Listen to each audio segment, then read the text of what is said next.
Bismillahirrahmanirrahim. Assalamualaikum warahmatullahi wabarakatuh. Alhamdulillah, nahmaduhu wa nasta'inuhu wa nastaghfiruh, wa ashhadu an la ilaha illallah wahdahu la syarika lah, wa ashhadu anna Muhammadan abduhu wa rasuluh. Amma ba'd. Kaum muslimin dan muslimat, jamaah sidang salat Asar yang dimuliakan Allah Subhanahu wa taala. Mari kita bersama-sama sejenak sembari meniatkan i'tikaf di dalam rumah Allah yang mulia ini, mentadabburi beberapa ayat dari kitab suci Al-Quran sebagaimana Allah Subhanahu wa taala firmankan di dalam surah Al-Hajj. Di dalam surah Al-Hajj ayat yang ke-11, ke-12 dan yang ke-13, Allah Subhanahu wa taala menggambarkan kepada kita kekokohan tauhid seorang hamba ketika dia diuji dengan sebuah musibah. Hadirin yang dimuliakan Allah Subhanahu wa taala. Allah Subhanahu wa taala berfirman, "Wa minan nasi may ya'budullaha 'ala harf, fa in asabahu khairun itma'anna bihi. Wa in asabahu fitnatun inqalaba ala wajhihi khasira ad-dunya wal akhirah dzalika huwal khusranul mubin." Artinya, di antara manusia, kata Allah, ada yang dia beribadah kepada Allah ala harf. Ala harf maknanya ala taraf, ujung. Dia bukan berada di tengah-tengah di dalam keimanannya, tetapi mengambil keadaan yang safety, mengambil keadaan yang aman untuk dirinya, bukan aman kepada keimanannya. Ini tafsir dari firman Allah ala harf. Makanya Allah mengatakan setelahnya, menggambarkan situasi orang itu, fa in asabahu khairun itma'anna bihi. Kalau dia mendapatkan kebaikan, suatu yang positif di dalam keimanannya, dia tenang. Namun wa in asabahu fitnatun inqalaba ala wajhihi, seandainya dia diuji dengan sebuah fitnah, ujian, dia terbalik, dia rela untuk mundur, dia rela untuk berbalik arah, dan dia rela untuk memiliki wajah lebih dari satu. Ini keadaan seorang tersebut. Kemudian Allah mengatakan khasirat dunya wal akhirah, dia telah rugi dunia dan akhiratnya, dan itu adalah kerugian yang jelas. Nah, di dalam ayat setelahnya Allah mengatakan, menggambarkan kondisi yang terjadi secara lebih jelas. Allah berfirman, yad'u min dunillah ma la yadhurruhu wa ma la yanfa'uh dzalika huwa dhalalul ba'id. Sebagai contoh, dia berdoa kepada selain Allah apa-apa yang tidak bisa memberikan kepada dia madarat, dan sesuatu yang tidak bisa memberikan kepada dia manfaat. Artinya, dia bergantung kepada seseorang di dalam mendapatkan manfaat dan di dalam menolak madarat.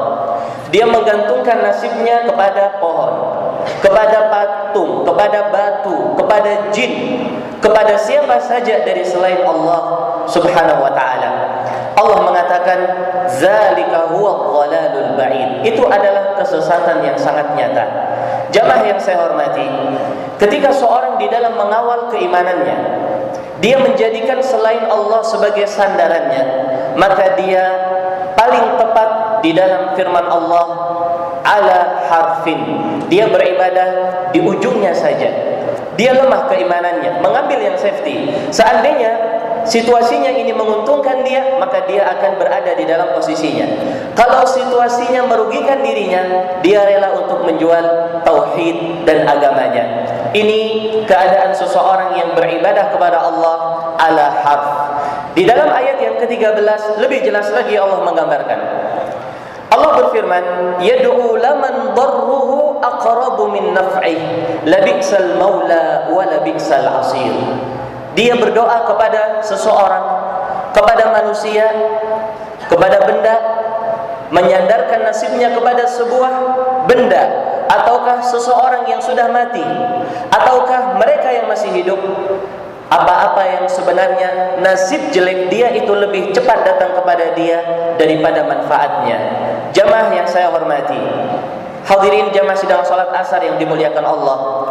Ketika seorang bergantung kepada manusia, manusia tempat dia bergantung adalah makhluk yang akan sampai kepada dia ajal kematiannya, makhluk yang dia bisa sakit, makhluk yang dia bisa sedih, makhluk yang tidak bisa menolak dari dirinya apapun dari ketentuan Allah berupa ujian, mara bahaya dan lain-lain. Nah, hadirin, untuk apa kemudian kita menyandarkan keimanan kita kepada manusia?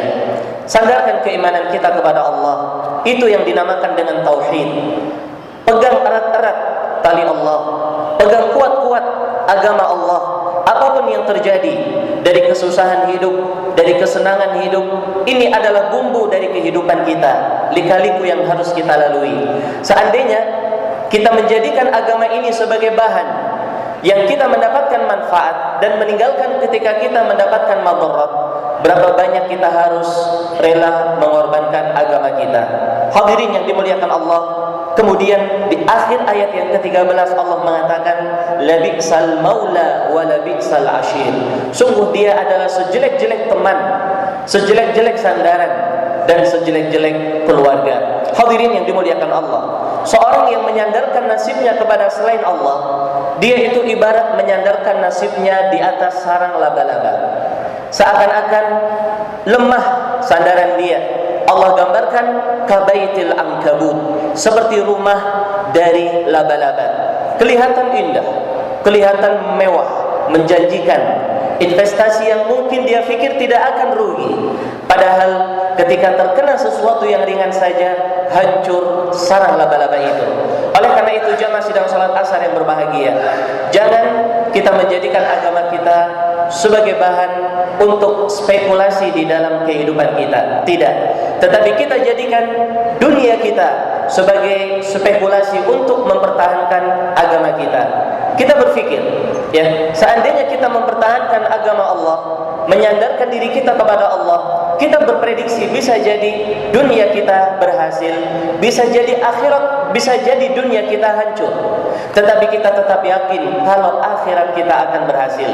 Mungkin dunia yang kita jalani ini pahit akan kita rasakan. Namun jamaah yang saya hormati, nanti di yaumul qiyamah kita akan mendapatkan manfaat yang sangat luar biasa seandainya kita hanya menyandarkan diri kita kepada Allah. Untuk mengakhiri majelis ini, ada sebuah hadis yang sering disampaikan oleh para ulama terkait pembahasan mereka di dalam permasalahan tauhid. Kisah seorang yang dia itu mati dengan membawa 99 sijillah. Dia mati dengan membawa 99 lembaran amalan-amalan kejelekan. Satu lembarnya itu, kata Nabi SAW, sejauh mata memandang dari dosa-dosa yang telah dia lakukan. Namun banyaknya dosa yang dia lakukan, dia tidak menjadikan akidahnya, dia tidak menjadikan prinsip agamanya itu bahan untuk mendapatkan keuntungan di dalam dunianya. Tetap dia bertauhid kepada Allah, apapun ceritanya. Apapun ceritanya, dosa yang dia lakukan perkara syahwat. Mungkin dia tidak menahan di dalam godaan wanita, minuman keras, harta benda, tetapi dia tidak mau menjual prinsip agamanya. Sehingga ketika dia dihisab oleh Allah, 99 lembaran kesalahan itu nampak di hadapannya. Sehingga orang itu mengatakan, apa yang bisa menghalangi nasib jelek yang akan menimpa diriku? Namun ketentuan Allah lain. Allah akan memberikan akhir yang baik bagi seorang yang mempertahankan prinsipnya. Kata Allah Subhanahu wa taala, kata Rasul sallallahu alaihi wasallam, Allah mengatakan, "Tidak wahai hambaku, kamu masih memiliki satu kebaikan." Kemudian ditampakkanlah kepada orang itu sebuah kartu yang tertulis dengan kalimat La ilaha illallah. Kemudian diletakkan 99 lembaran itu di dalam satu anak mata timbangan. Lalu diletakkan kalimat La ilaha illallah di timbangan anak mata timbangan yang lainnya. Setelah ditimbang, farajahat bihinna la ilaha illallah. Rupanya lebih berat dan lebih dahsyat kekuatan dan berat yang ada di dalam lembaran yang tertulis di dalamnya la ilaha illallah. Kemudian Nabi SAW mengatakan, laisa syai'un athqalu min kalimat tauhid, min kalimat la ilaha illallah. Tidak ada sesuatu apapun yang lebih berat daripada kalimat la ilaha illallah. Oleh karena itu jamaah yang dimuliakan Allah, bagaimanapun sempit keadaan dunia kita, jangan kita jual akidah kita. Jangan kita jual prinsip kita. Sedih apapun keluarga kita diuji dengan sakit, jangan sekali-kali kita mendatangi paranormal untuk mengharapkan dan untuk memohon belas kasihan orang itu agar menyembuhkan keluarga kita. Ingat, yang menyembuhkan kita semua adalah Allah Subhanahu wa ta'ala. Kita dalam kondisi sempit, harta kita dicuri, mobil kita diambil, rumah kita dicuri, dibobol oleh maling, apapun sempitnya kita, jangan kita mendatangi kepada orang-orang pintar, kepada tukang-tukang sulap, kepada paranormal, hanya untuk mendapatkan kepentingan dunia. Sekali-kali tidak. Tetap sandarkan diri kepada Allah Subhanahu wa ta'ala. Walladzina tad'una min dunihi ma yamlikuna min qitmir in tad'uhum la yasma'u du'aakum walau sami'u mastajabu lakum wa yawmal qiyamati yakfuruna bisyirkikum wa la yunabbi'uka mithlu khabir. Orang-orang yang kalian seru dari selain Allah, mereka tidak bisa memberikan manfaat kepadamu walaupun sebesar kitmir. Kitmir adalah kulit yang membatasi antara biji korma dengan kormanya. Kalau para jamaah membelah korma, itu akan didapatkan semacam kulit yang sangat tipis antara daging korma dengan bijinya. Sebesar itu dia tidak bisa memberikan manfaat kepada engkau, orang yang berdoa kepadanya. Kalau kamu doai dia, dia tidak mendengar, karena sudah mati, karena dia tidak mampu, karena dia batu, karena dia jin, karena dia pohon. Tetapi seandainya dia mendengar, dia tidak akan sanggup memberikan pengkabulan kepada dirimu. Tidak satu. Dan nanti di hari kiamat, mereka akan berlepas diri dari perbuatan syirik yang telah kita lakukan di dunia ini. Dan tidak ada yang memberitahukan sejelas ini kecuali Zat yang maha berilmu. Maka saya mengajak diri saya pribadi dan para jamaah kaum muslimin dan muslimat yang dimuliakan Allah, beban kehidupan jangan kita lampiaskan dengan kita menjual agama.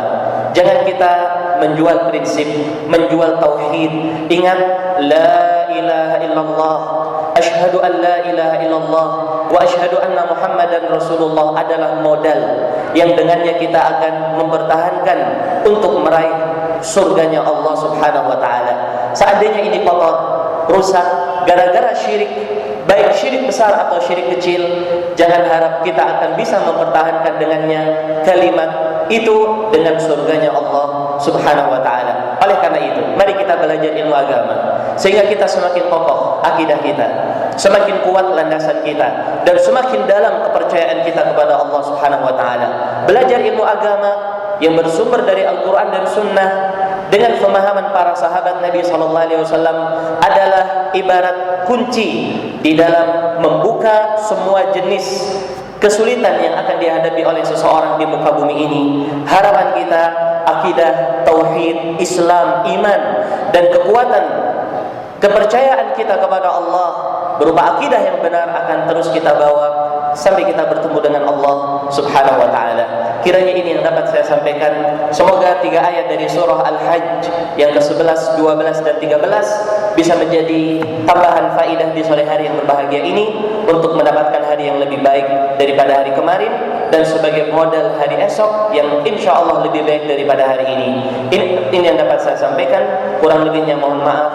Hadanallahu wa iyyakum ajma'in. Subhanakallahumma wa bihamdik, asyhadu an la ilaha illa anta, astaghfiruka wa atubu ilaik. Wassalamu alaikum warahmatullahi wabarakatuh.